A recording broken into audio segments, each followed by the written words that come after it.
দেশের উত্তরাঞ্চলে শীতের আমেজ শুরু হওয়ায় লেপ তোশকের দোকানে ভিড় বাড়ছে। আগাম প্রস্তুতি হিসেবে অনেকে লেপ তোশক বানাতে শুরু করেছেন। তবে এবার উপকরণ ও কারিগরদের মজুরি বেড়ে যাওয়ায় দামও কিছুটা বেশি পড়ছে। রংপুরের ধুনকর মিঠু মিয়া জানান, এবার লেপ তোশক তৈরির মজুরি আইটেম ভেদে 50 থেকে 100 টাকা পর্যন্ত বেড়েছে। প্রতিদিন তার কারখানায় 8 থেকে 10টি লেপ তৈরি হচ্ছে। শীত বাড়লে ব্যস্ততা আরও বাড়বে। মৌসুমী কারিগর মেহের নিগার বলেন, এখন প্রতিদিন 4 থেকে 5টি লেপের অর্ডার পাচ্ছেন। শীত বাড়লে 15 থেকে 20টিও হয়। নারীরাও ঘরে বসে লেপ তোশক বানিয়ে সংসারে সহায়তা করেন। বিক্রেতারা জানাচ্ছেন, তুলা কাপড় সহ উপকরণের দামও বেড়েছে। রেডিমেড লেপের দাম গত বছরের তুলনায় 100 থেকে 200 টাকা বেশি। 5 ফিট বাই 7 ফিট লেপ বিক্রি হচ্ছে 1500 থেকে 1600 টাকায়, কভার সহ 2200 টাকায়।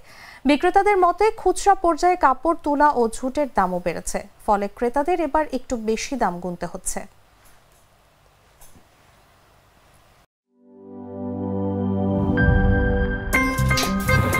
আমার একটা স্মার্ট সিদ্ধান্তে 25% গ্যাসের খরচ কমেছে। ভাবছেন কিভাবে? সাধারণ গ্যাস স্টোভ বদলে আমি এনেছি আরএফএল গ্যাস স্টোভ। এর সাইন্টিফিক নজল ও ব্রাস বার্নার ক্যাপ সমানভাবে তাপ ছড়িয়ে রান্না করে দ্রুত।